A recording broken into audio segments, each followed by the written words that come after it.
वीना, आज दिन भर सिर्फ काम काम और काम ही रहा है। शरीर भी थक गया है, पूरी बॉडी दर्द दे रही है। विवेक, 24 घंटे सोचोगे तो बॉडी तो पेन होगा ना। अब इतना बड़ा बिजनेस करना है तो सोचना तो पड़ेगा ही ना। थोड़ा सोच समझ के काम करोगे तो दिमाग पे प्रेशर कम पड़ेगा ना। ये कोई गुड्डे गुड्डियों का खेल नहीं है जो चुटकी बजाते ही काम शुरू हो जाए और चुटकी बजाते ही खेल खत्म। समझ रही हो? ठीक है, एक काम करती हूँ, मैं लोकेश को बुलाती हूँ, वो तुम्हारी मालिश कर देगा अच्छे से। ठीक है? मालिश नहीं, बस गर्मा गर्म एक गिलास दूध मेरे लिए लेकर आ जाओ ताकि सारी थकान दूर हो जाए। अच्छा, तो अभी लेके आए। Please, thank you. बोलिए विवेक साहब। सब ठीक ठाक है? हाँ साहब, सब ठीक है, एकदम ट्रैक पे है। काम हो जाएगा ना? आपको जुबान दिया साहब, काम हो जाएगा। जो भी तुम्हें सही लगे वो सब करो, तुम्हें पूरी छूट है, मगर उसको फिक्स कर दो। आप चिंता मत करो साहब, वो तैयार हो जाएगा। उसको तैयार करना मेरे बाएं हाथ का काम है। गुड।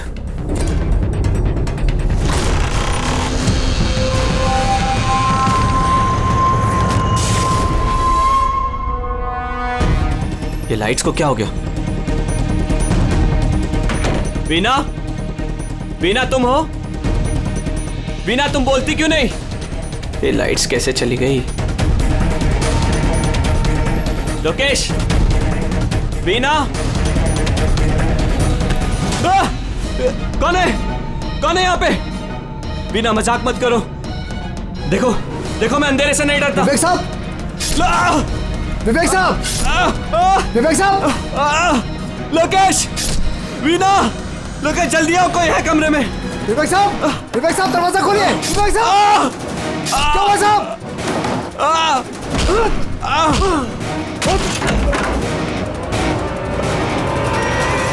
विवेक साहब, मार्गिन, विवेक साहब, विवेक साहब, विवेक साहब, मार्गिन, विवेक साहब।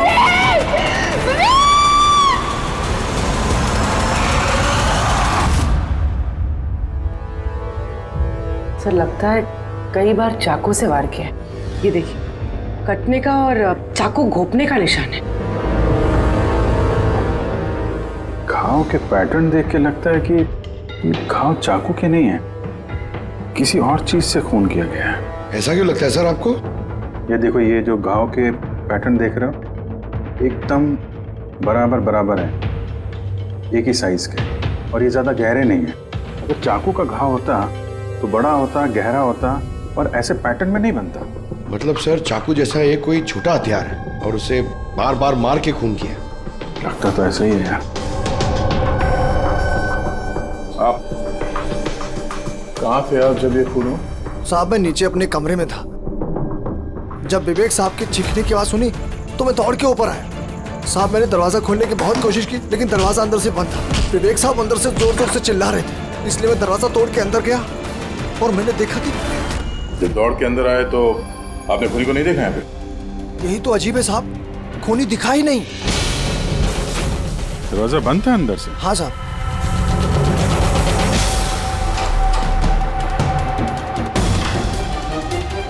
तुम अंदर आए तो यहाँ पे लाइट थी? साहब उस वक्त लाइट नहीं थी। जब मैं दरवाजा खोल के अंदर आया तो लाइट आ गई। कमाल है सर, ये कैसा खूनी है जो लाइट में भी नहीं दिखा? कहीं ये आत्मा। ये भी तो हो सकता है कि जब कमरे में अंधेरा था उसी वक्त खूनी दरवाजे बाहर गया। साहब ऐसा बिल्कुल नहीं हो सकता। साहब अगर खूनी दरवाजे से अंधेरे में भी गया होता तो मुझे जरूर दिखा होता। मेरी आंखें बिल्कुल ठीक है साहब। कमरे से बाहर जाने का और कोई रास्ता तो दिख नहीं रहा है। वही तो, कमरे से बाहर जाने का एक ही रास्ता है, वो है ये दरवाजा। दरवाजा अंदर से बंद था और लोकेश ने ये दरवाजा खोला, और इसने तो यहाँ पे खूनी को देखा नहीं। कमाल है।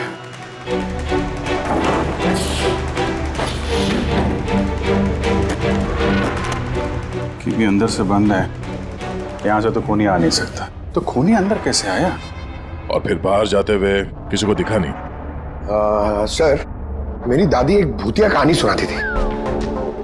पंकज, एक तो ये कहानी नहीं है, हकीकत है, और ये भूतिया नहीं है। सर, ये हकीकत है लेकिन भूतिया ही लगता है ना। कोई यहाँ पर आता है, बिना हथियार के खून करता है और चले जाता है। कहाँ से?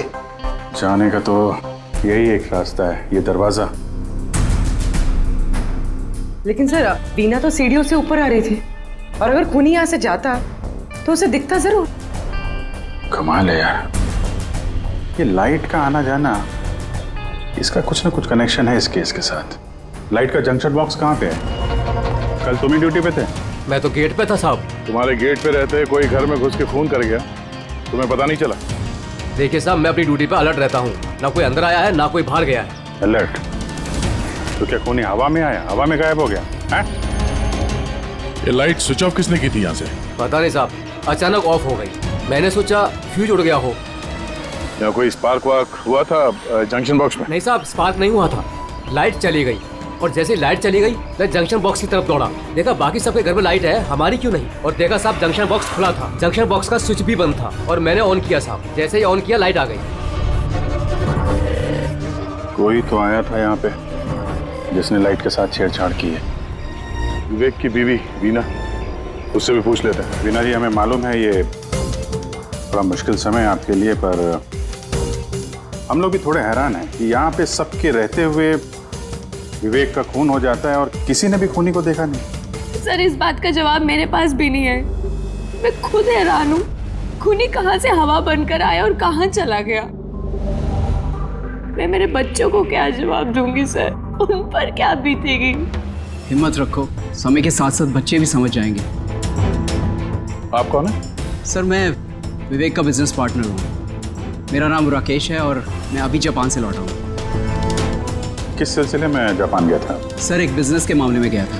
क्या बिजनेस क्या करते हैं?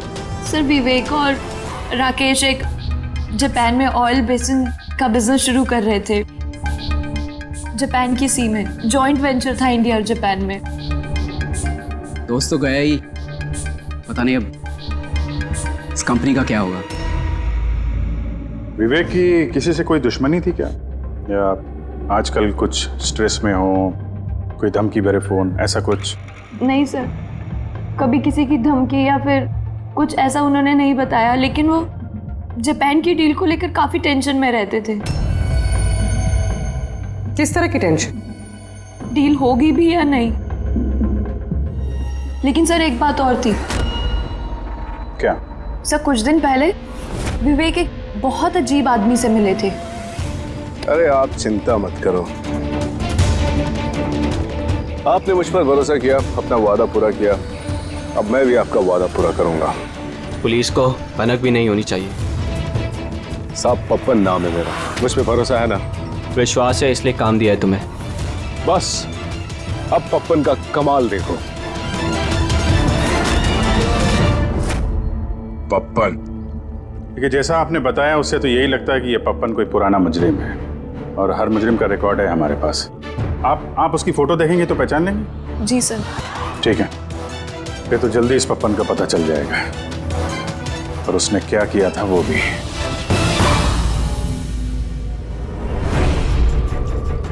आप लोगों का शक एकदम सही है बॉस, ये खून चाकू से नहीं हुआ। तो फिर किस हथियार से हुआ जो कोई भी देख नहीं पाया, यहाँ तक कि लोकेश को भी वो हथियार दिखाई नहीं पड़ा?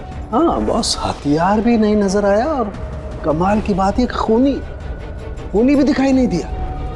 ये तो पहली हो गई, खून हुआ, खून ही नजर नहीं आया। घाव चाकू जैसे हैं लेकिन खून चाकू से नहीं हुआ। पहेली तो है अभिजीत, और इस पहेली को सॉल्व करने के लिए आप लोगों को कड़ी मशक्कत करनी पड़ेगी।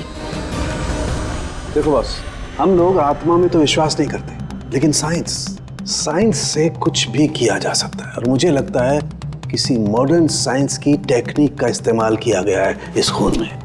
हाईटेक खूनी? हाईटेक ही हो सकता है, वरना ना दिखने वाले खूनी को लाइट्स ऑफ करने की क्या जरूरत है? माना कि ये खूनी हाईटेक है, मगर कहीं ना कहीं उंगलियों के निशान तो छोड़े होंगे ना उसने? बिल्कुल आए। तो फिर सर, जो क्राइम सीन से हमने उंगलियों के निशान लाए थे, उनमें से एक निशान खूनी के भी होंगे? होने चाहिए थे, लेकिन अफसोस की बात यह है कि है नहीं। आप लोग जो भी फिंगरप्रिंट्स लेके आए उसमें सिर्फ विवेक और उसकी पत्नी के फिंगरप्रिंट्स हैं जो एकदम क्लियर है। बाकी के फिंगरप्रिंट्स एकदम स्मस्ट हैं, सब मिल गए हैं। ऐसा लगता है जैसे किसी ने ग्लव्स पहन करके दरवाजा खोला और बंद किया। प्लानिंग के साथ खून किया गया है ताकि सबूत ही ना मिले। काम करते हैं, इस विवेक के घर में जितने भी लोग हैं उन सब से अलग अलग स्टेटमेंट लेते हैं, सबसे पूछताछ करते हैं कि उस रात हुआ क्या था। खूनी ने अंधेरे का फायदा उठाया है, अब हम भी अंधेरे में निशाना लगाएंगे। जब ये खून हो रहा होगा तो वो खूनी अंदर ही होगा सर। जैसे ही बीना बाहर गई उसने खून कर दिया। ये थ्योरी हो सकती है पंकज, अगर लाइट नहीं गई होती तो फिर सब दो खूनी होंगे, एक लाइट ऑपरेट कर रहा होगा और अंदर खून कर रहा होगा। मगर जिसने लाइट ऑफ करी वो कहाँ था? वहां पे तो गार्ड खड़ा था, उसने बोला ना उसने किसी को अंदर आते देखा ना कोई बाहर गया। सर लेकिन जब वीना बाहर गई थी तो उसने दरवाजा खुला हुआ देखा था सर, तो हो सकता है कि दरवाजे के ऊपर उसकी उंगली के निशान हो। खूनी यहाँ भी चालाक निकला। चाणक्य साहब ने बताया ना, यहाँ कमरे के अंदर हमें एक भी फिंगरप्रिंट्स नहीं मिले, एक भी। उसने हैंड ग्लव्स पहने होंगे सर, इसलिए शायद नहीं मिले। हैंड ग्लव्स तो पहने ही होंगे। विवेक की बॉडी यहाँ पड़ी थी, मतलब यहाँ कहीं खड़ा होगा। 1 मिनट यहाँ खड़े होना जरा पंकज।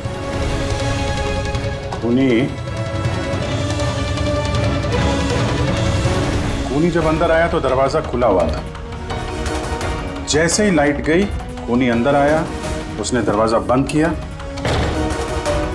अंधेरे में उसने विवेक का खून कर दिया, क्योंकि जब मुकेश आया था तो ये दरवाजा अंदर से बंद था। हाँ सर, खूनी अंदर ही होगा सर। करेक्ट। और जैसे ही लोकेश दरवाजा खोल के आया, खूनी चुपके से यहाँ से निकल गया। लेकिन अगर खूनी यहाँ से गया है तो लोकेश तो यहीं कहीं खड़ा था, उसे तो दिखना चाहिए था ना खूनी।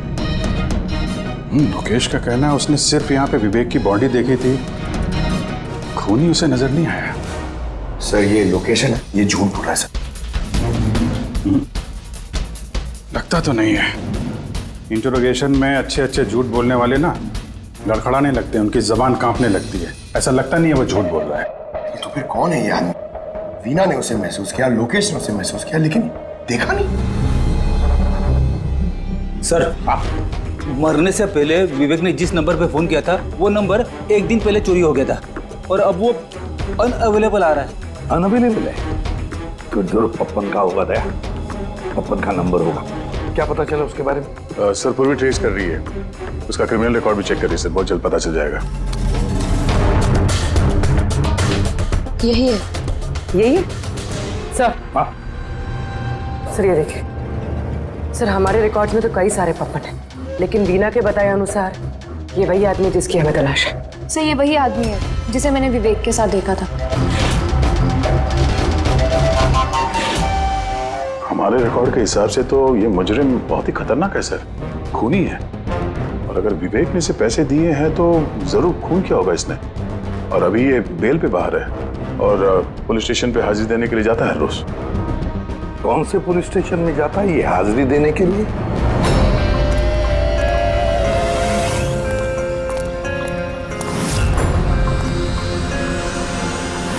सर यहाँ से पास हो गया। सब्जी ले लो भाई, सब्जी ले लो, सब्जी ले लो। सर पप्पन यहाँ से निकल गया। ले भैया तेरा ठेला संभाल ले। उसको उधर ही रोक के रख, चाहे वो रोए या हंसे तुम उसकी चिंता मत कर। जब तक वो हमारे पास है, बाजी हमारे हाथ में है। तुम लोग मेरा इंतजार करो और कुछ भी गड़बड़ हुआ ना, तुम में से किसी को नहीं छोड़ूंगा मैं। ये चिड़ी का गुलाम तुम्हारी तरफ गया था, देखना जरा। कैसा लगा हमारा इनविटेशन भरत साहब? देखो देखो आप लोग जो कोई भी हो, मुझे और मेरे बेटे को छोड़ दो। मैं आप लोगों से रहम की भीख मांगता हूँ, रहम। ओके फाइन, एक काम करो, मुझे तुम यहाँ पर रोक लो, लेकिन मेरे बेटे को छोड़ दो। मुझे ना तो तुम चाहिए ना तुम्हारा बेटा। मैं चाहता हूं कि तुम विवेक सर की बेट पास करो। विवेक सर खुश तो मैं खुश। ये पॉसिबल नहीं है। मैं इंडियन मिनिस्ट्री में एक एम्प्लॉय हूं। माना कि सारे कॉन्ट्रैक्ट मेरे जरिए पास होते, लेकिन मैं ऐसे ही किसी कंपनी का कॉन्ट्रैक्ट कैसे पास करवा दूं सर? मिस्टर भरत, तुम ना मामले की गंभीरता को नहीं समझ रहे हो। तुम्हारे बेटे के साथ क्या हो सकता है तुम सपने में भी नहीं सोच सकते। सपने में तुम भी नहीं सोच सकते कि अब तुम्हारे साथ क्या होने वाला है। सर मैं मिनिस्ट्री की तरफ से काम कर रहा था। जितनी भी सील्ड बिड इंडियन फर्म्स की तरफ से होती हैं उसका इंचार्ज था मैं। चीनी और जापानी कंपनियों के पास अपने देश में नीलामी का कार्यालय था, लेकिन सभी भारतीय बोलियां उनके पास आई। किसी विदेशी कंपनी को भी कॉन्ट्रैक्ट मिला था क्या? नहीं सर, इसके बारे में सभी की कॉमन राय थी, क्योंकि भारतीयों के पास चीप लेबर और रॉ मटेरियल इजीली अवेलेबल था, इसलिए दूसरी विदेशी कंपनियों को कॉन्ट्रैक्ट मिलना मुश्किल था सर। सर इस नीलामी का चक्कर तो समझ में आ गया। इस विवेक ने नीलामी को अपने फेवर में करने के लिए इनके बेटे को किडनैप किया, मगर विवेक को किसने मारा होगा और क्यों? ये काम तो जरूर किसी इंडियन कंपनी का ही है जो विवेक का कॉम्पिटिटर था। इसी चक्कर में हुआ ये सब। वो लिस्ट लाए ना आप जो विवेक के अलावा इंडियन बिडर्स थे? ये सर, जैसा आपने कहा था आपके अकॉर्डिंग ये मैंने लिस्ट तैयार की। Thank you. कार्तिक, विवेक, इन दोनों के अलावा राकेश, प्रमेश, शिवानी, रोनी और नवीन। अच्छा भरत जी, इनमें से आपको कौन लगता है जो विवेक के खिलाफ बोली लगाने वाला सबसे ज्यादा? सर यानी ऐसा कोई आदमी जो विवेक के ये बिड जीतने से दुखी हो या फिर उसे कोई नुकसान हो? सर ऐसे तो दो लोग हो सकते हैं, रोनी और नवीन। रोनी और नवीन, तो फिर मिल लो इस रोनी और नवीन से, पूछताछ करो उनसे, पता तो चले है कौन ऐसा जो बिना दिखे भी खून कर सकता है।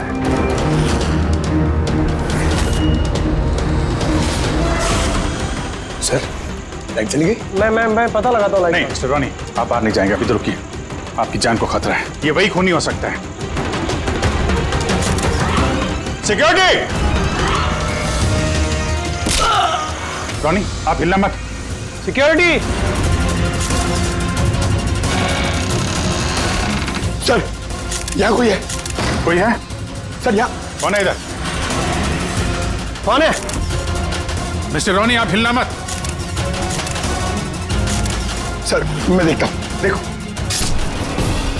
पंकज! ओह नो, रोनी! साहब, सबको क्या हुआ? एक मिनट। He's no more. बाहर जाते हुए कोई दिखा था क्या? नहीं सर मैं वहाँ जंक्शन पे गया, लाइट ऑन की और देखा कि हमारा दूसरा सिक्योरिटी गेट के पास बेहोश पड़ा हुआ है और मैं अंदर आ गया सर। हेलो सर, हम रोनी को बचा नहीं पाए। He's dead. ऐसा कैसे हो सकता है अभिजीत? खून तुम्हारे सामने हुआ और तुम कह रहे हो कि तुमने खूनी को देखा तक नहीं? हाँ सर, पहले तो हम सुनी सुनाई बातों पे यकीन कर रहे थे, पर यहाँ तो हम लोग वहाँ मौजूद थे सर, कोई नहीं दिखा। मतलब विवेक के खून की जैसा? हाँ सर। ये किस तरह का खूनी है सर जो है मगर दिखाई नहीं देता? वही तो। पर इतना पक्का है कि मैंने वहाँ पे कुछ शैडो जैसी देखी थी, कुछ अजीब सी। एक्सप्लेन करना मुश्किल हो रहा है मगर। सारुण के यार, फोटो से कुछ पता चल रहा है तुझे? बॉस लगा हुआ तो हूँ, शायद कुछ हाथ लग जाए, लेकिन एक बात पक्की है, ये खून भी वैसे ही हुआ है जैसे इससे पहले को खून हुआ है। ये देखो बस, ये देखो यहाँ फोटो में ये हल्की सी रोशनी में ये कुछ आकृति दिखाई दे रही है, शैडो जैसी, बिना आकार के। ये क्या है ये समझ में नहीं आ रहा है। सालू के साथ मैं पहले से कह रहा था, ये जरूर कोई आत्मा है। सर वो जो कोई भी था, मैंने उसे महसूस किया था सर। मैंने उसे पकड़ने की कोशिश की लेकिन वो हाथ में ही नहीं आया। देखो यार, ये आत्मा कुछ नहीं होता। बॉस ये क्या है ये अभी तक पता नहीं लगा पाया। ये किस किस्म का हथियार इस्तेमाल किया इस खूनी ने? ये बॉस, ये हथियार है, इसे शूरिकेन कहते हैं बॉस। शूरिकेन? तो इस तरह का हथियार तो मैंने मार्शल आर्ट्स वाली फिल्मों में देखा है। अरे इसे तो वो निंजाज यूज करते हैं, वो निंजा। सर ये जापानीज हथियार है, निंजाज स्टाइल के हथियार इस्तेमाल करते हैं। जापान निंजा, और ये ऑक्शन भी जापान में होने वाला है सर, तो कहीं इन सबका कनेक्शन जापान से तो नहीं? बिल्कुल है, जापान से कनेक्शन है। इस राकेश से मिलना पड़ेगा। वही गया था ना जापान किसी डील के बारे में बात करने। राकेश, तुम विवेक के पार्टनर हो, है ना? तो तुम तो जरूर जानते होंगे कि विवेक ने बिड हासिल करने के लिए पप्पन नाम के किसी गुंडे को हायर किया था, भरत के बेटे को किडनैप करने के लिए, है ना? नहीं सर, इसके बारे में मुझे कुछ भी मालूम नहीं। अरे ऐसा कैसे हो सकता है? इतनी बड़ी बात और पार्टनर को पता नहीं? सर वो मुझसे काफ़ी बातें छुपाता था, इसीलिए बिजनेस में भी लॉस हो रहा था। वो इतना बेताब रहता था कि लॉस कवर करने के लिए वो क्या क्या करता था और कहाँ कहाँ जाता था मुझे बिल्कुल मालूम नहीं है। अच्छा, वैसे आप जापान गए थे ना विवेक के खून से पहले? हाँ गया था। क्या करने गए थे आप? ऑलरेडी प्रोजेक्ट का मामला था, इसके लिए मैं जापान गया था, मगर विवेक यहीं से सारे ऑपरेशन हैंडल कर रहा था। ऑयल का प्रोजेक्ट? तो क्या क्या प्रोजेक्ट था, जरा डिटेल में बताओ तो सही। जापान में एक द्वीप है जिसे ऐतिहासिक और पवित्र माना जाता है। वहाँ के लोग ऑलरेडी प्रोजेक्ट को लगाने के लिए मना कर रहे थे। पवित्र समंती द्वीप? क्या पवित्र है उस आइलैंड में? कुछ पुराने योद्धाओं को वहाँ पे दफनाया गया था, जैसे समुराइज, रॉनिन्स और निंजास। सामुराई, रोनिन, निंजास, पुराने योद्धाओं को दफना दिया था वहां पर। सर ये कोई इत्तेफाक है या कुछ और? ये जो निंजास है ये पुराने दौर के हथियारे थे सर जापान में, पर आज भी काफी लोग इन लोगों को मानते हैं। तो वो लोग नहीं चाहते होंगे कि उस जगह पे ये ऑयल ड्रिलिंग हो और उन लोगों ने इन्हें।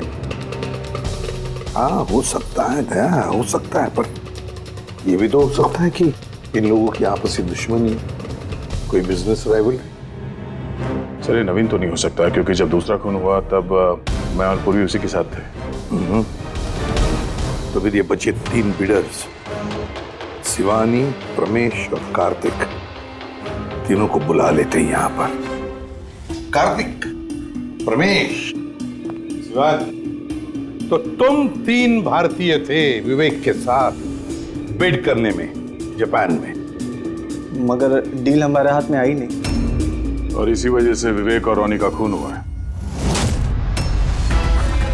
कार्तिक आप कहाँ थे जब ये दोनों खून हुए? सर मैं मीटिंग में ही था, आप मेरे एम्प्लॉय से पूछ सकते हैं सर। और प्रमेश? सर मैं सामाजिक व्यक्ति हूँ, और सर इसके गवाह सर वो अफसर हैं, और सर जिस वक्त खून हुआ मैं उनका साथी था सर। तो ये भी तो हो सकता है ना ये खून तुम लोगों ने करवाया? सर हम क्यों खून करवाने लगे, सब अपने अपने नसीब का खाते हैं सर। और डील नहीं हुई तो क्या हुआ सर, कभी ना कोई डील तो हो ही जाएगी। वैसे आप कहाँ थे शिवानी जब ये खून हुआ? सर मैं जापान गई थी। और क्या करने गई थी आप जापान में? सर एक मजबूरी आ गई थी। मजबूरी? कैसी मजबूरी? सर कुछ विदेशी कंपनियां हमारी भारतीय कंपनियों के बारे में गलत अफवाहें उड़ा रही थी, उसी वजह से भारतीय कंपनियों को बहुत ही चिंता हो रही थी। तो हम वहां उनकी चिंता दूर करने गए थे और ये बताने गए थे कि भारतीय कंपनियां सबसे बेहतर होती हैं। और वैसे भी सर हमने अपनी बिड्स विड्रॉ कर ली थी, तो फिर हम क्यों मारेंगे उन्हें?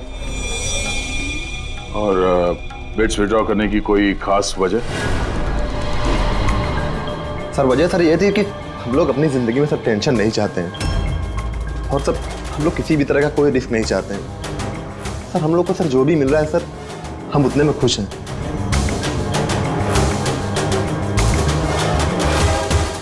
सर अब तो ये नवीन ही बचा, इसने तो बिड भी वापस नहीं लिया। तो कहीं नवीन ने तो नहीं ये सब किया? तो फिर ये भी तो हो सकता है कि अगला शिकार नवीन ही हो। नवीन, तुमने बिड क्यों नहीं कैंसिल की जब सारे लोग पीछे हट गए थे? ऐसे कैसे मैं पीछे हट जाता? इस कॉन्ट्रैक्ट को पाने के लिए मैंने कितने महीनों मेहनत की है पता है तुम्हें? मुझे लगा कि अगर ये कॉन्ट्रैक्ट मेरे हाथ में आ गया तो मेरी सारी दुनिया बदल जाएगी। अब तो दुनिया से जाने की ही नौबत आ गई है। तुम समझते क्यों नहीं हो? अगर तुम चले गए तो मेरा क्या होगा? डरने की कोई बात नहीं है, हमें कुछ नहीं होगा। सीआईडी की पूरी टीम हमारे साथ है। अरे सीआईडी वालों के सामने वो मार के चला गया, और सीआईडी वाले क्या किए? कुछ नहीं कर पाए वो। सीआईडी की टीम पे भरोसा रखो तुम, हमें कुछ नहीं होगा। पंकज, तुम्हें पता है ना हमें क्या करना है? Don't worry, I know. मैं आता हूं।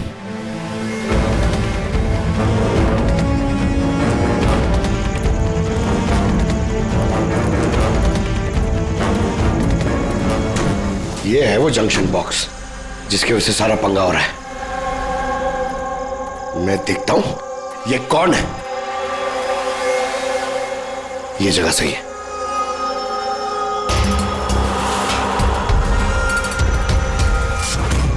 नवीन, ये लाइट को क्या हो गया? अरे कुछ नहीं हुआ। नहीं नहीं, वो आ गया है। कुछ नहीं होगा। कुछ नहीं होगा आपको, प्लीज रिलैक्स हो जाइए।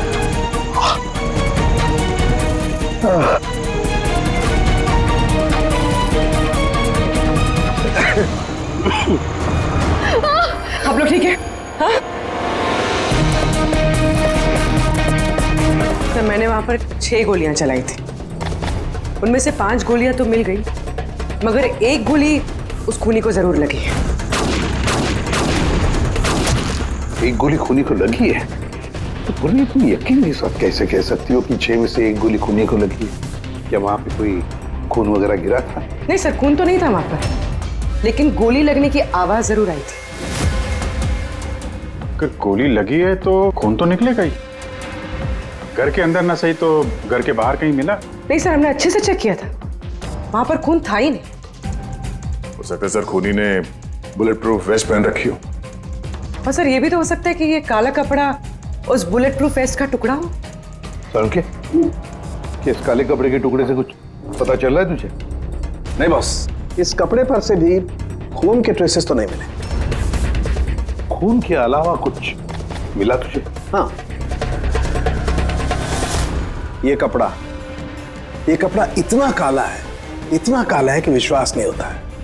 इस पर से कोई भी रिफ्लेक्शन हो ही नहीं सकता है। रिफ्लेक्शन नहीं हो सकता? मतलब ये फ्रेडी कि जब आप किसी भी चीज पर लाइट डालते हैं तो वो लाइट थोड़ी सी रिफ्लेक्ट होके आपकी आंखों में आती है। इसी से पता चलता है कि वो क्या चीज है, उसका कलर क्या है, ये सब कुछ।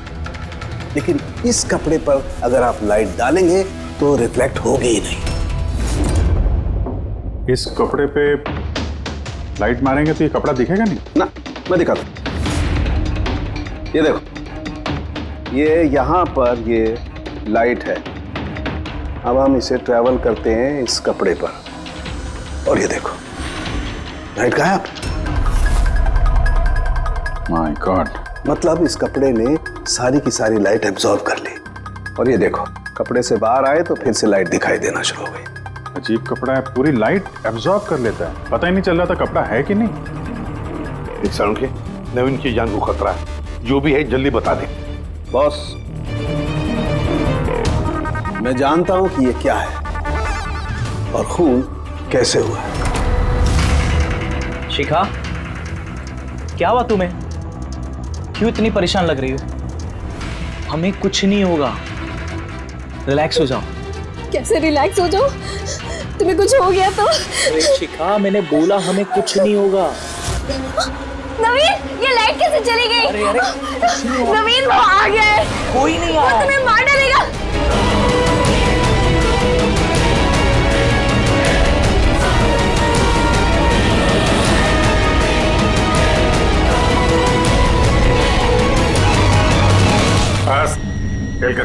एक गिलास दूध अपने हाथों से लेकर आ जाओ, सारी थकान दूर हो जाएगी। अच्छा, अभी लेकर आती हूँ। Please, thank you.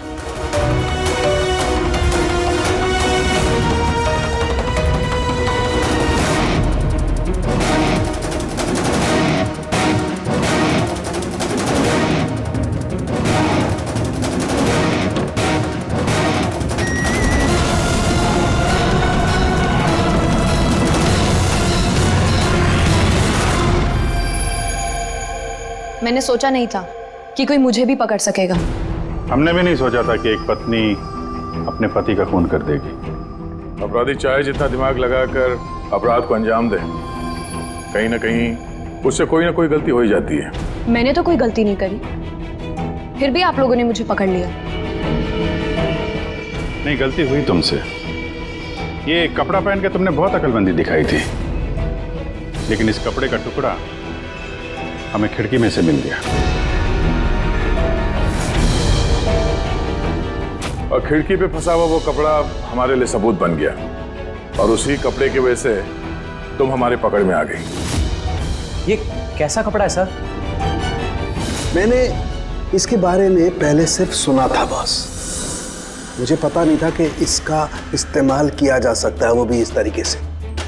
इसे जिस जिस व्यक्ति ने बनाया उसने अपने हिसाब से इसको नाम दिया, लेकिन एक बात पक्की है, ये दुनिया की सबसे ज्यादा काली चीज है। मैं तो कुछ समझा नहीं।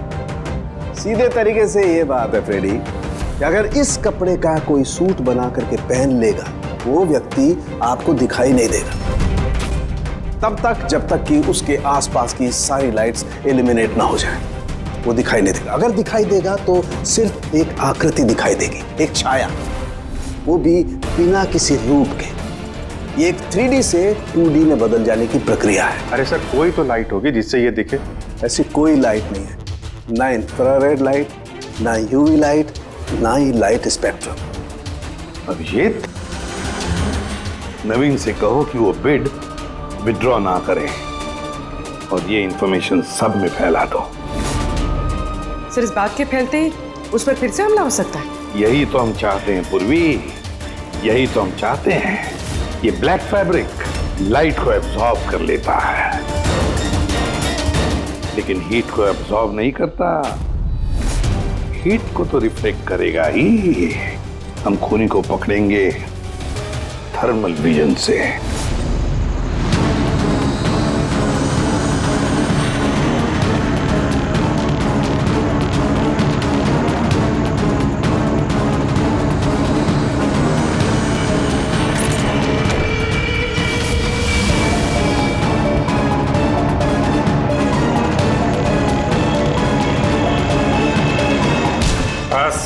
खेल खत्म। किस तरह से इस काली ड्रेस की वजह से तुम्हारा खेल खत्म हो गया?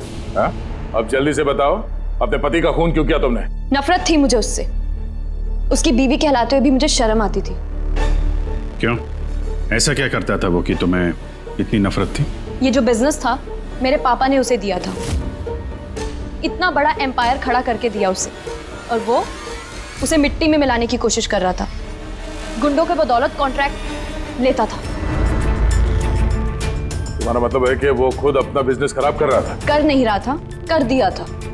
मेरी फैमिली बैंकरप्सी की गिनती में थी। बिजनेस खराब चल रहा था तो उसे बातचीत करती, उसे समझाती, उसे जान से मार दिया। मैंने उसे बहुत समझाने की कोशिश की थी, पर वो नहीं समझा और मजबूरन मुझे ये कदम उठाना पड़ा। मुझे मेरे बच्चों के बारे में सोचना था, उन्हें तो मैं भूखा नहीं मार सकती। तो इसलिए सारा बिजनेस तुमने अपने हाथ में ले लिया? हाँ, मैंने जापान की कंपनी को अप्रोच किया था छिपकर। छोटे छोटे कॉन्ट्रैक्ट और पैसों के बदले मैंने तय किया कि भारतीय कंपनी कॉन्ट्रैक्ट पर कोई बोली ना लगा सके, और इसीलिए मैंने सभी बोली लगाने वालों को मारने का प्लान किया। और उन्हें मारने के लिए ऐसे हथियार का इस्तेमाल किया जो निंजास इस्तेमाल करते हैं? हाँ। क्या मिला ये सब करके? जेल। जिन बच्चों के लिए तुमने गुनाह का रास्ता अपनाया, अब वो बेचारे अनाथ हो जाएंगे। हाँ दी मैं बहुत ज्यादा लेट हो रहा हूँ, आपसे बाद में बात करता हूँ। क्यों? कहाँ जा रहा है? हाँ दी, मैंने आपको बताया तो सही, मुझे एक्चुअली नॉर्थ अमेरिका के एक रेन फॉरेस्ट में फोटोग्राफर का असाइनमेंट मिला है। उसी सिलसिले में मुझे अर्जेंट जाना पड़ रहा है दी। आप प्लीज एक क्यों क्या ये सब बाद में पूछना दी। क्या छुपा रहा है? जल्दी बता। अरे दी, मैं आपसे कुछ क्यों छुपाऊंगा दी, सच सबको पता चल जाएगा। बहुत दिनों से ये सच छिपा हुआ है, लेकिन सच को जहाँ पहुँचना है ना दी, वहाँ पहुँच के रहेगा। ये कौन सा सच? और कौन कहाँ पहुँचेगा?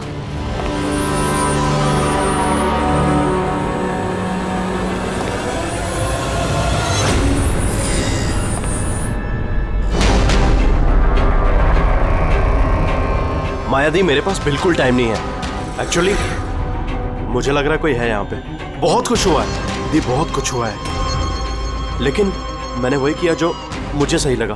केतन, साफ साफ बात कर, क्या हुआ है? इस वक्त मेरे स्टूडियो में कौन आ सकता है?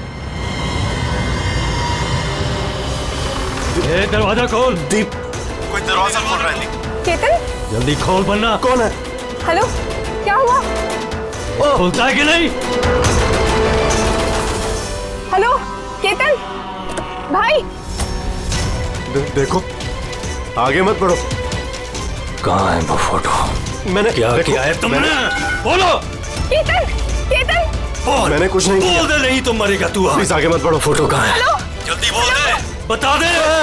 नहीं, मैंने कुछ नहीं किया। देखो, मैंने कुछ नहीं किया। तो बैठेगा आगे मत बढ़ो।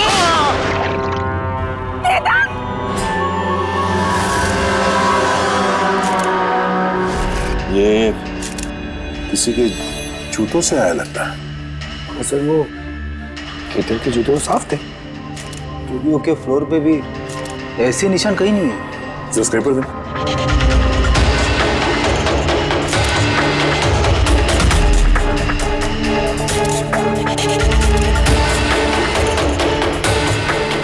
तो मिट्टी या कीचड़ तो नहीं लगता। ऑयल जैसा कुछ है। एक काम करो, स्टूडियो में जितने भी फिंगरप्रिंट सब उठा लो।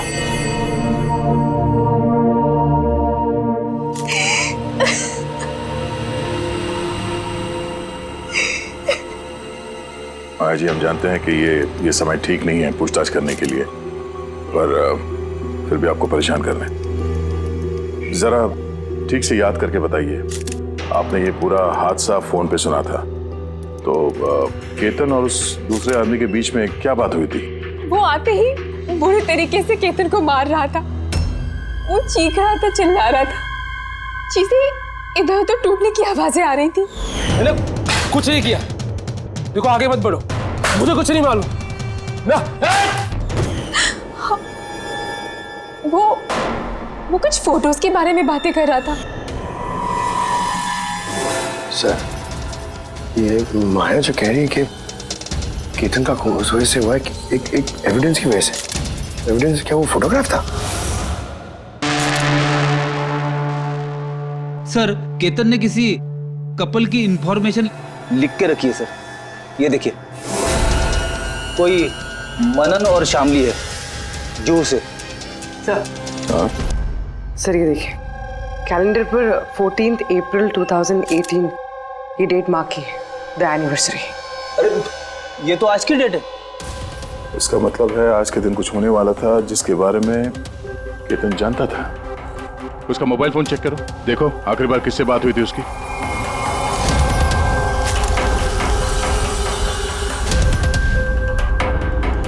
सर, टीएम क्राफ्ट वर्कर्स को फोन किया था शाम को 8:30 बजे। TM craft workers? वो भी केतन के मर्डर के ठीक आधा घंटा पहले।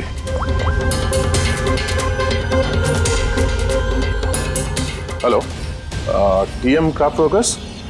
जी बोलिए। हाँ, केतन ने आपको फोन किया था। किस लिए फोन किया था? आप कौन? मैं उसका दोस्त बोल रहा हूँ। हाँ, उनका फोन तो आया था। ये पूछने के लिए फोन किया था कि उनका गिफ्ट टाइम से डिलीवर किया कि नहीं। गिफ्ट? कौन सा गिफ्ट? एक फोटो फ्रेम था मनन और शामली के लिए। उनकी 25th वेडिंग एनिवर्सरी थी, तो उनको फोटो फ्रेम बना के डिलीवरी करना था। मनन और शामली, उनका घर का एड्रेस मिल सकता है? अर्जेंट है।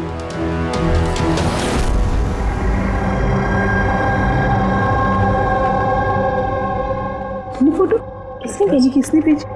केतन? ये केतन कौन है? और इस तरह से हमारी फैमिली पिक्चर भेजने का क्या मतलब है? हाँ। कैसे जानता है वो हमारी फैमिली को? अरे किसी ने कोई मजाक किया होगा। ये मजाक नहीं है। आप कौन? सीआईडी। सीआईडी? केतन नाम का एक मशहूर फोटोग्राफर था, उसका खून हो गया इस फोटो की वजह से। पर सर, एक फोटोग्राफ के चक्कर में कोई किसी का मर्डर क्यों करेगा? लेकिन सर हम तो किसी केतन को जानते भी नहीं। केतन को नहीं जानते तो फिर उसने आप लोगों की फोटो आप ही को क्यों भेजी? पता नहीं, पर हमने तो कभी ऐसी फोटो खिंचवाई भी नहीं है। और ना ही ऐसी दीवार हमारे घर पर है। सर हमने तो कभी नहीं देखा। और देखिए ना सर, ये नकली फोटोग्राफ लग रहा है। आप खुद ही देखिए, इसमें दीदी है, जीजा जी है। सर ये खाली कुर्सी रखने का क्या मतलब है इसका? सर हमें तो लगता है कि किसी ने गलत तरीके से फोटो बनाकर हमें भेज दी है। गलती से नहीं, जानबूझकर आया है आपके लिए ये, और वो भी अपनी जान कुर्बान करके। सर किसी ने मनन की फैमिली को मर्डर के चक्कर में फंसाने की कोशिश की है। वैसे आप कौन? ये हमारे फैमिली फ्रेंड मिस्टर विक्रम। अच्छा, आपके फैमिली फ्रेंड। सर इसमें ये मैसेज भी है, she is hiding, save her. शायद केतन आप लोगों से किसी को ढूंढने के लिए कह रहे हैं। ढूंढने के लिए?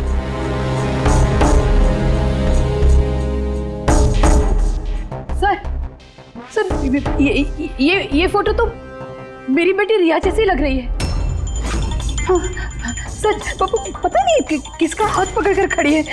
देखो ना, ये हमारी बेटी जैसी ही लग रही है। ये रिया नहीं है। ये रिया नहीं है। ये येलो कलर की ड्रेस मेरी रिया नहीं पहनी थी जब वो गायब हुई। लगता है केतन रिया को ढूंढने के लिए कह रहा है। ये रिया है, देखो ना। ये रिया नहीं है। एक मिनट, कब से गायब है आपकी बेटी रिया? 12 साल। 12 साल? सर ये 12 साल के बाद कोई किसी की इंफॉर्मेशन क्यों देगा? रिया 12 साल से रिया गायब है। कोई ना कोई वजह तो जरूर होगी ये फोटो भेजने की। सर कोई वजह नहीं है, ये सिर्फ एक कोइंसिडेंस है। अब 12 साल के बाद अचानक कहाँ से रिया की इंफॉर्मेशन मिल गई उसे? सर देखिए, ये रिया हो ही नहीं सकती। रिया की मौत 12 साल पहले हो चुकी है। ये रिया कैसे हो सकती है? ये रिया ही है। मैंने देखो ना, ये हमारी बेटी रिया ही है। फ्रॉक के पीछे पड़ी है। रिया है, संभालिए अपने आप को। देखो तुम। अरे जाओ जल्दी।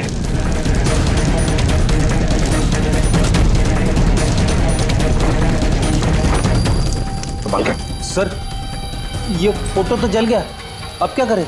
कोई बात नहीं, दूसरा मिल जाएगा। खुद भी काम करो, टीएम क्राफ्ट वर्क्स में जाके इसका दूसरा फोटो बनवा लो। और अगर उसके पास नहीं है तो केतन के कंप्यूटर में जरूर कुछ बैकअप होगा, वहां देख लेना। सर मनन और शामली, आप केतन को जानते हैं या नहीं जानते, इससे हमें कोई फर्क नहीं पड़ता। लेकिन एक बात अच्छी तरह से याद रखना, केतन ने अपनी जान दी है आपकी मदद करने के लिए। वो आप लोगों से किसी को बचाने के लिए बोल रहा है। कोई छिपी हुई है, उसे ढूंढने के लिए बोल रहा है। और वो कौन है और कहां छुपी है वो तो हम ढूंढ ही लेंगे। एक बात अच्छी तरह से याद रखना, जितने भी लोग यहाँ पर हैं उनमें से कोई भी ये शहर छोड़कर नहीं जाएगा जब तक हमारी तहकीकात पूरी नहीं होती। हमें तुम सब पर शक है, सब पर। 1 मिनट के लिए मनन, शामली, आयशा और विहान इनके इस नकली फोटोग्राफ को बाजू में रखते हैं और उनके पीछे जो दीवार है उन पर कंसंट्रेट करते हैं, ये फ्रेम्स और ये जो पीछे लिखे हुए नंबर्स पर। अब शामली ने इशारा किया था इस फ्रेम पर, 3 नंबर वाली फ्रेम पर, पीले रंग का फ्रॉक पहनी हुई और किसी का हाथ पकड़ा हुआ है उस लड़की ने। शामली को एकदम से लगा सर इस फोटो में ये बच्ची उनकी खोई हुई बेटी रिया है। और फिर ये message, she is hiding, save her. लेकिन सर विक्रम तो बार बार कह रहा था कि रिया मर चुकी है। हो सकता है ये मैसेज रिया के बारे में हो सकता है वो अभी भी जिंदा हो। बिल्कुल हो सकता है पूर्वी, बिल्कुल हो सकता है। और शायद केतन यही कहना चाहता है इन लोगों को, मनन के फैमिली को, कि शायद रिया जिंदा है और उसे मदद की जरूरत है। लेकिन सर उसे इतनी मेहनत करने की क्या जरूरत थी? फोन कर देता सीधे और बोल देता जो भी बोलना है रिया के बारे में, या फिर पुलिस को इन्फॉर्म कर देता। सर हो सकता है उसे किसी ने डराया धमकाया हो और तभी तो मजबूर होकर उसने ये सब किया है। केतन ने तो अपना फर्ज निभाया है और हम उसकी मेहनत को बेकार नहीं जाने देंगे। पूर्वी एक काम करो, ये पूरा का पूरा फोटोग्राफ किसी अच्छे फोटो लैब में लेकर जाओ और ये पीछे टंगी हुई ये जो छोटी छोटी फ्रेम्स है ना, उनको अच्छी तरह से चेक करो। और ये भी देखो, ये जो वॉल है पूरी, क्या वो फोटोशॉप तो नहीं की गई है? और रिया के लापता होने की एफआईआर की कॉपी भी चाहिए हमें। केतन मनन की फैमिली को तो नहीं जानता था, तो ऑब्वियसली रिया को भी नहीं जानता होगा, तो फिर उसने मनन की फैमिली को ये इंफॉर्मेशन क्यों दी और इस तरह से क्यों दी? सर, केतन का खूनी जरूर रिया के फैमिली से जुड़ा हुआ है सर। इन सारे लोगों के फोन रिकॉर्ड्स चेक करो फ्रेडी, और साथ साथ केतन के फोन रिकॉर्ड्स भी। और एक बात, मनन की फैमिली पर कड़ी नजर रखो और साथ साथ उनका जो दोस्त है ना विक्रम, उस पर भी देखो। ये लोग कहां कहां जाते हैं, किस किस से मिलते हैं, क्या क्या करते हैं, एक एक बात पर कड़ी नजर रखो, एक एक बात की खबर रखो। इस केतन के साथ जितने भी लोग काम करते थे ना, उनसे मिलना पड़ेगा। आप दोनों तो केतन को बहुत अच्छी तरह से जानते थे, तो कभी उसने आप लोगों को बताया किसी छोटी सी बच्ची के बारे में, जू के एक फैमिली के बारे में, उनके फैमिली पोर्ट्रेट के बारे में? जी नहीं सर, मुझे तो अब तक उसने कभी कुछ नहीं बताया। अच्छा, केतन सिर्फ आपके लिए काम करता था या और भी कुछ करता था किसी और के लिए भी? केतन मेरे लिए फैशन फोटोग्राफी करता था, साथ ही साथ बड़े बड़े फैशन हाउसेस के लिए एक्सक्लूसिव कैटलॉग शूट करता था। माया, आप केतन की बहन है तो आपको तो पता हो गया वो किस किस से मिलता था। सर, केतन बहुत ही रिजर्व रहता था, बस अपने काम में ही मग्न, और उसके दोस्त भी गिने चुने ही थे। और सर, हाल ही में केतन को एक इंटरनेशनल एग्जीबिशन के लिए असाइनमेंट मिला था, जिसके लिए वो मुंबई की गलियों में घूमकर स्ट्रीट फोटोग्राफी शूट किया करता था। वो फोटोग्राफ देख सकते हैं हम लोग? जी सर। इतना अच्छा पोर्टफोलियो बनाया था सर, एग्जीबिशन में सबमिट ही नहीं की। बहुत परेशान हो गया था वो।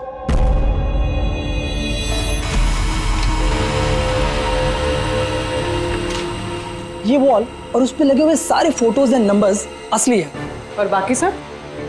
जिसने भी ये बनाया है उसने सिर्फ इस वॉल के ऊपर फैमिली वालों की फोटोज डाल दी है, इस खाली कुर्सी के साथ, ताकि ऐसा लगे कि फैमिली वालों ने इस वॉल की आगे बैठकर फोटो खिंचवाई। हाँ, लेकिन ये दीवार तो पक्का असली है। काफी एक्सपर्ट इंटीरियर डिजाइनिंग का काम लगता है।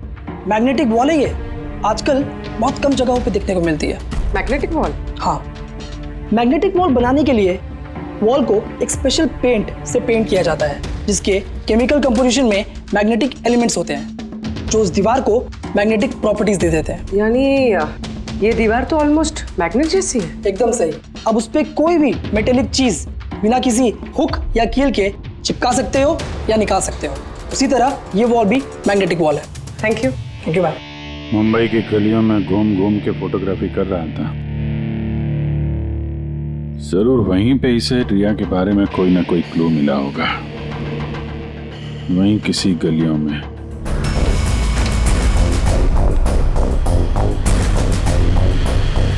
सर, ये देखिए।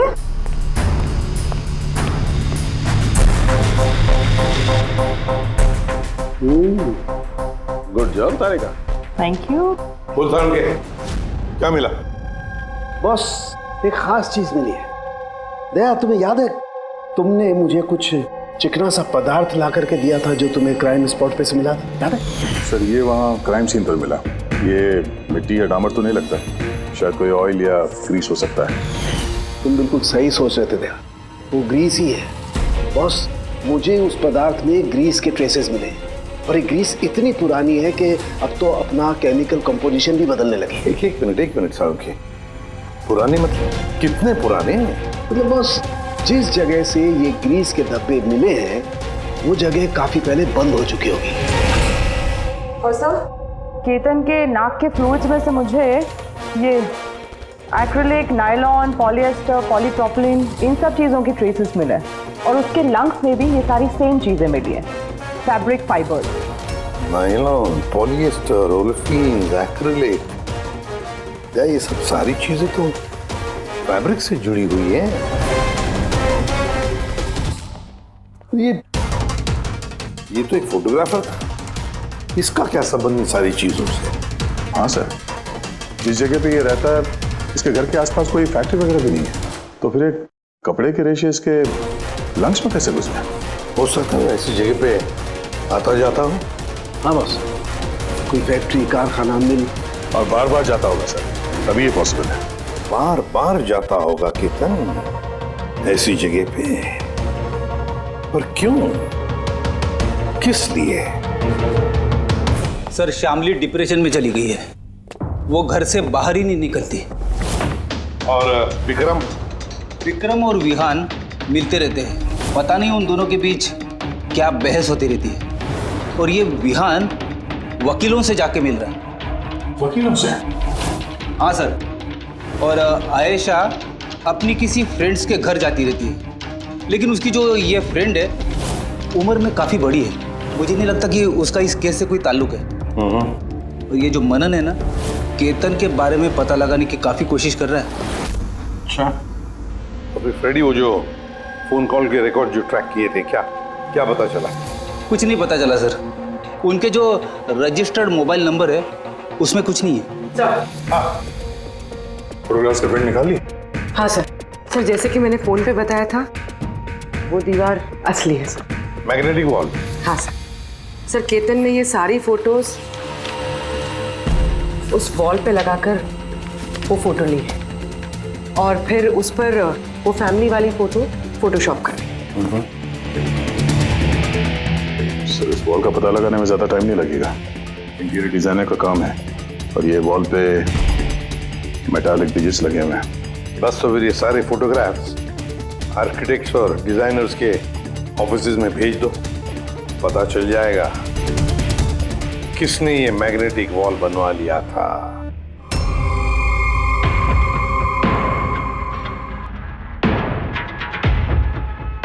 अब ये जो फैमिली बैठी हुई है, इनके पीछे जो दीवार है वो आपने बनाई है क्या?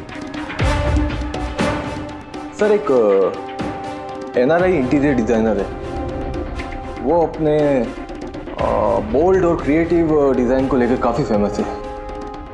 हो सकता है उसी ने वो बनाई हो। ऑफ कोर्स ये मेरे ही डिजाइन्स है, मैजिक लाइफ एड लैब्स के लिए डिजाइन की थी मैंने। It's a magnetic wall. ये सारे नंबर्स मैग्नेटिक मटेरियल के हैं, जिसे बिना कोई हुक या कील के लगा भी सकते हैं और निकाल भी सकते हैं। लेकिन मेरे डिजाइन्स के हिसाब से ये सारे सीरियल नंबर्स में थे, जैसे 1 2 3 4 5 6 7 8 9 10। हाँ मगर मैम इसमें तो नंबर्स 1 3 2 0 6 7 8 9 ये ऐसे कैसे? हाँ? सर शायद केतन ने किया, लेकिन उसने इस वॉल की फोटो क्यों ली? ये तो अब मैजिक लाइफ एड लैब वाले ही बताएंगे। सर यही है वो वॉल जिसकी आपने हमें फोटो दिखाई थी? हाँ सर, और वॉल पे फोटोज के जो एक्चुअल नंबर थे वो ये थे सर। फोटोज में जो भी चेंजेस थे वो केतन ने किए थे सर। केतन, ये नंबर्स तो ऑर्डर में थे ना, फिर तुमने सिर्फ 3206 को चेंज कर उसके नीचे स्पेसिफिक फोटोज क्यों लगाई है? कुछ नहीं, वो पजल्स बना रहा, नंबर्स और फ्रेम्स को मिला के एक इंटरनेशनल एग्जीबिशन है उसी के लिए। आप लोगों ने केतन को परमिशन कैसे दी है सब करने के लिए? दरअसल सर केतन हमारे साथ पहले भी काम कर चुका है और वो एक इंटरनेशनल एग्जीबिशन के लिए कुछ फोटोज ले रहा था और इसलिए उसको ये वॉल की ज़रूरत थी, तो हमने उसे ये वॉल यूज़ करने दिया। यस सर, एंड कुछ पजल की बात कर रहा था, कुछ समझ में नहीं आ रहा था सर। पजल है?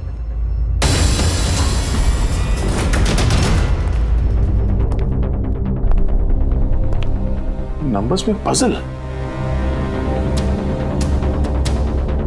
उस पोर्ट्रेट में 3206 था और उसके नीचे जो फोटोग्राफ्स हैं, कहीं वो फोटोग्राफ्स ही पजल तो नहीं? हो सकता है केतन हमें उन फोटोग्राफ्स के जरिए रिया की कहानी बताना चाहता हो।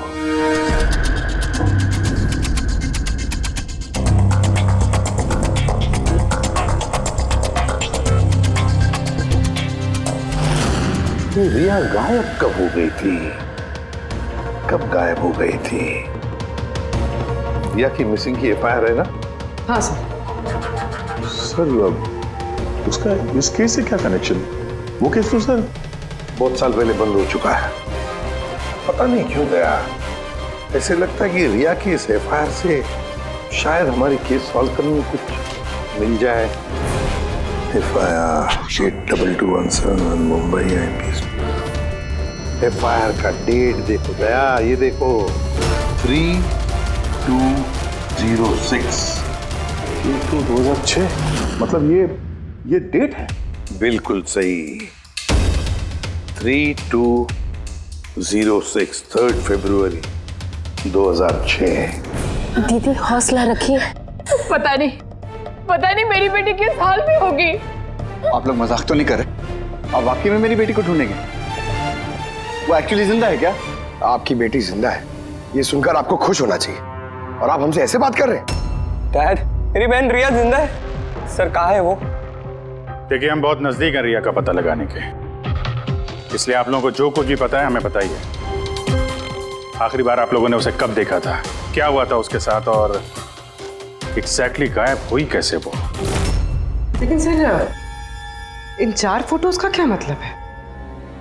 केतन जरूर हमें रिया के बारे में कुछ बताने की कोशिश कर रहा था। देखो ना फोटोग्राफ्स को, ये 3 नंबर का फोटो देखो, इसमें एक छोटी बच्ची रो रही है, किसी बड़े आदमी का हाथ पकड़ के जा रही है। फोटो नंबर 2 में रिया थोड़ी बड़ी हो चुकी है,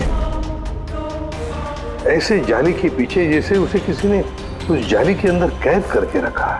ये तीसरा फोटो, इसमें भी ऐसे लग रहा है कि इसे बंदी बना कर रखा गया है। और सर, इस आखिरी फोटो में कोई उसे गले लगा रहा है और पीठ पे खंजर मारने जा रहा है।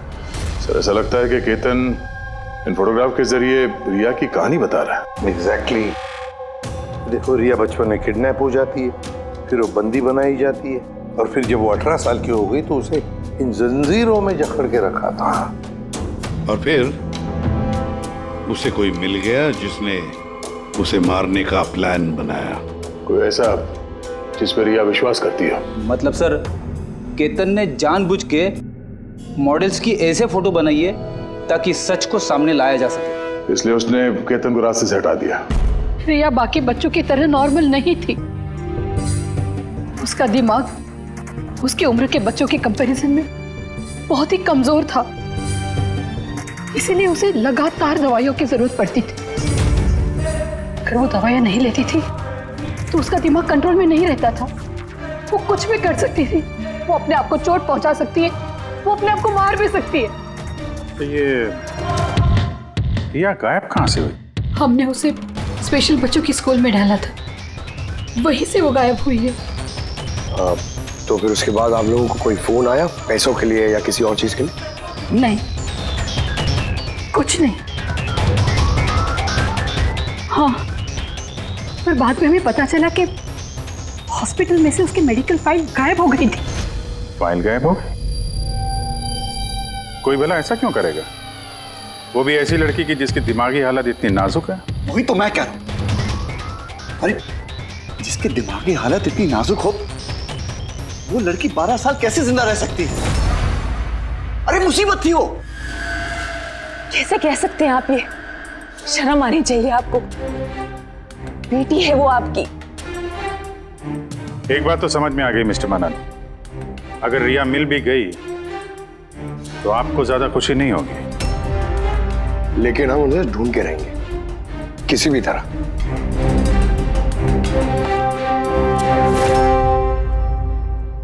दया, इस फोटो को गौर से देखो।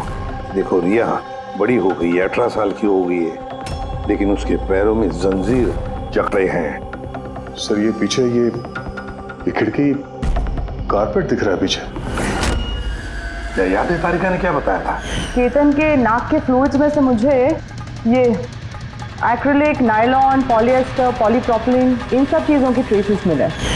ये सारी चीजें फैब्रिक से जुड़ी हुई है, कारपेट से। ये केतन फोटोज के जरिए बताने की कोशिश कर रहा था कि ये रिया किसी पुरानी मिल या फैक्ट्री में है। सर, चौथे फोटो में ऑयल कैन और खाली बक्से। और वो केतन के स्टूडियो में हमें ग्रीस के धब्बे भी तो मिले थे। सर शायद खूनी केतन के स्टूडियो में वहीं से जा रहा था जहां रिया कैद है। तीसरी फोटो में वो कारपेट वाली गली और चौथे में वो फैक्ट्री। सर ये दोनों जगह आसपास होगी। पहले ये पता लगाना पड़ेगा कि कारपेट वाली गली के आसपास कोई बंद पड़ी हुई पुरानी फैक्ट्री है क्या। जो भी करना है जल्दी करना पड़ेगा बॉस, क्योंकि हमारे मनन के घर जाने के बाद खूनी खुद सामने नहीं आएगा। शायद किसी से वो काम करवाएगा।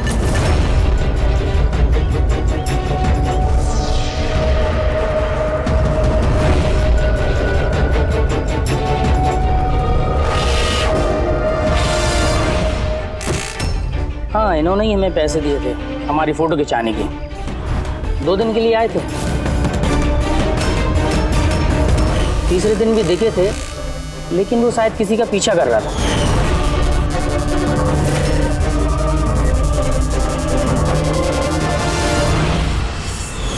किसका पीछा कर रहा था? वो तो सर ध्यान नहीं दिया हमने। वो गया किधर पीछा करते हुए? इस तरफ गया।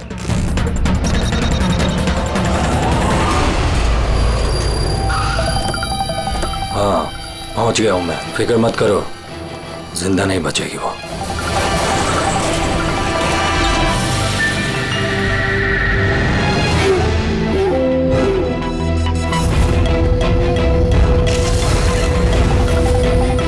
बंद कर इसको।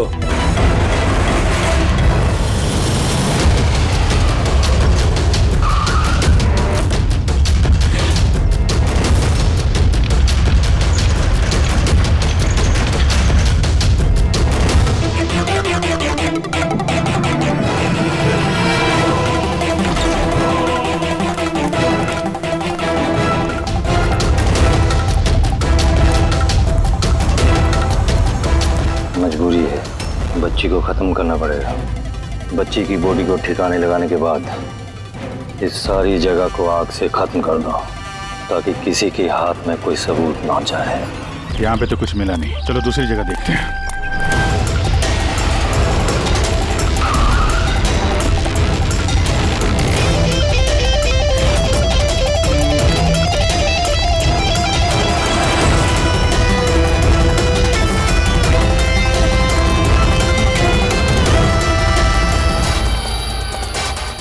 रिया, रिया, तुम्हारे मम्मी पापा के पास ले जाने आए। चलो। रुक जाओ।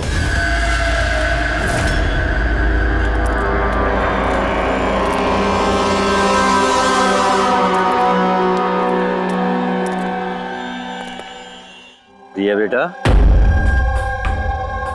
आजा आजा बेटा, आजा आजा आजा आजा आजा आजा आजा। रिया, रिया, रिया, आजा आजा आजा। रिया बेटा, ये अंकल के साथ जाएगी। ये बच्ची तुम लोगों के साथ नहीं जाएगी, कोशिश करके देख लो। ये ठीक कह रहा फ्रेडी। ये लड़की हम लोगों को अपना दुश्मन समझ रही है और इसे अपना दोस्त, क्योंकि ये इन लोगों को रोज देखती है। ये बिल्कुल ठीक कह रहा है, और इस मासूम बच्ची को तो ये भी पता नहीं है कि ये आज मरने वाली है।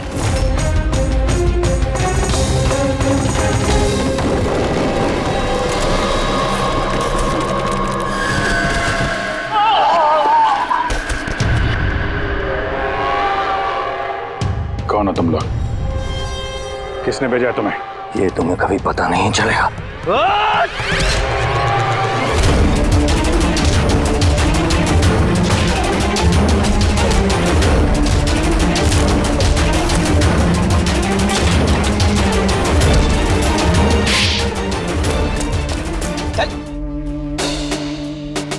ये तो गया। किसने भेजा तुम लोगों को? हैं? साहब, मुझे कुछ नहीं मालूम साहब, सब कुछ इसी को मालूम है। जिसको पता था वो तो मर गया। अब कैसे पता चलेगा सर किसने भेजा था इन्हें? रिया तो बेचारी इतनी डरी हुई है, कुछ बोल भी नहीं सकती। रिया बोल नहीं सकती, मगर पहचान तो सकती है। मतलब रिया ने इस खूनी को पहचाना। क्यों? क्योंकि उसे हर रोज मिलती थी उसे हमेशा देखती थी। उसे लगता था कि ये उसका अपना कोई है और इसीलिए उसके साथ जाने के लिए राजी हो गई। तो फिर रिया उसे भी पहचान लेगी जिसने 12 सालों से इसको यहाँ पे कैद करके रखा है, जो उससे हर रोज बात करता है और जिसने इसे मारने के लिए इन लोगों को यहाँ पे भेजा था। अब रिया बताएगी ये असली गुनहगार कौन है। रिया, जाओ रिया।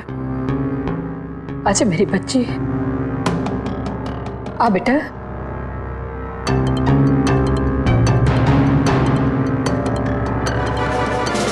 रिया,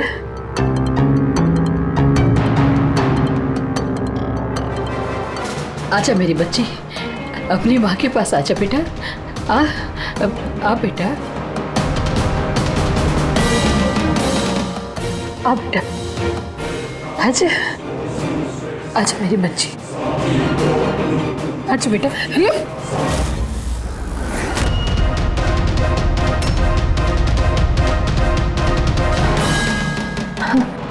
ये तो कमाल हो गया शामली जी। आपकी बेटी 12 साल के बाद आपसे मिलती है, लेकिन आपके पास नहीं है। अपने मौसी के गले लग जाती है, ये कैसे? वो तो माँ की जैसी हूँ ना मैं इसकी, बहुत प्यार करती है ये मुझसे, इसीलिए। अरे वाह मौसी जी, आपसे इतना प्यार कि रिया अपनी माँ को पहचान नहीं पाई और आप ही के गले लग गई। क्यों? और जानती है क्यों? क्योंकि पिछले 12 साल से सिर्फ एक ही शख्स है जो रिया से मिल रहा था, बातें कर रहा था, जिसे रिया अपना समझती थी। ये क्या बकवास कर रहे हैं आप? मैं क्यों मिलूंगी इससे? मैं नहीं मिली इससे। रिया से बिल्कुल मिली थी, पिछले 12 सालों से मिल रही थी। तो बकवास हम नहीं कर रहे आयशा, बकवास तो तुम कर रही हो। हमने तो उस डॉक्टर को भी ढूंढ निकाला जिसकी मदद से तुम पिछले 12 सालों से रिया को दवाइयां देती थी, उसके टेस्ट करवा रही थी। मैं किसी डॉक्टर को नहीं जानती, मैं कह रही हूँ ना आपसे, मैंने कोई मेडिकल टेस्ट नहीं करवाया इसका। बिल्कुल करवाई थी। नहीं, मैंने कोई टेस्ट नहीं करवाया। झूठ बोल रही हो तुम, टेस्ट करवाया था तुमने। मैंने कोई टेस्ट नहीं करवाया, मैं सच कह रही हूँ। मैं किसी डॉक्टर को नहीं जानती। मैं तो इसे 12 सालों से वही दवाई दे रही हूँ जो ये 7 साल की उम्र से खाती आ रही है बस।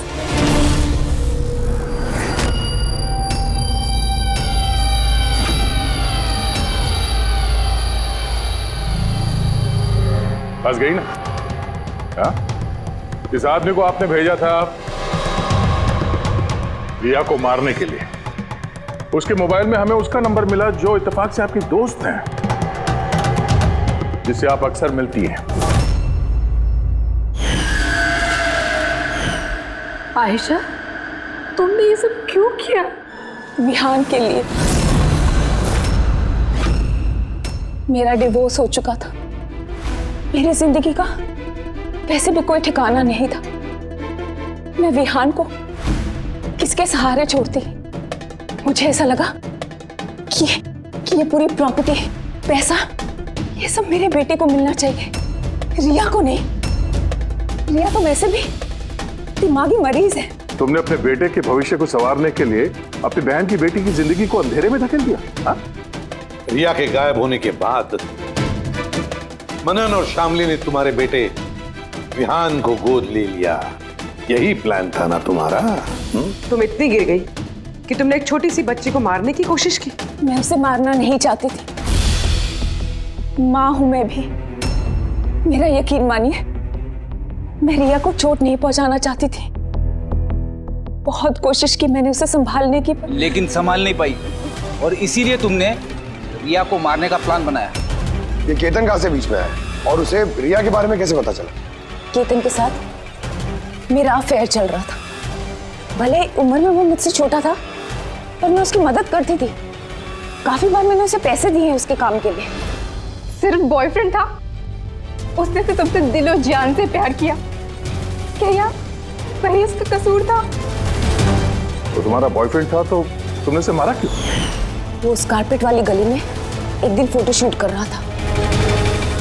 बाय चांस उसने मुझे देख लिया और मेरा पीछा करते करते वो रिया तक पहुंच गया।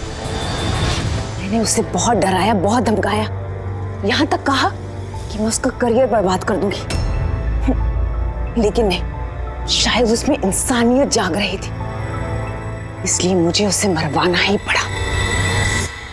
वाह, बहुत खूब। कैसी माँ हो तुम। 12 साल से एक मासूम बच्ची को अपनी माता पिता से दूर रखा। क्या मिला तुम्हें? हा? भूल गई तुम कि देर से ही सही सच्चाई तो सामने आ ही जाती है। अपने स्वार्थ के लिए बहुत बड़ा जुर्म किया है तुमने। कानून तुम्हें कभी माफ नहीं करेगा। कड़ी से कड़ी सजा होगी तुम्हें, कड़ी से कड़ी सजा।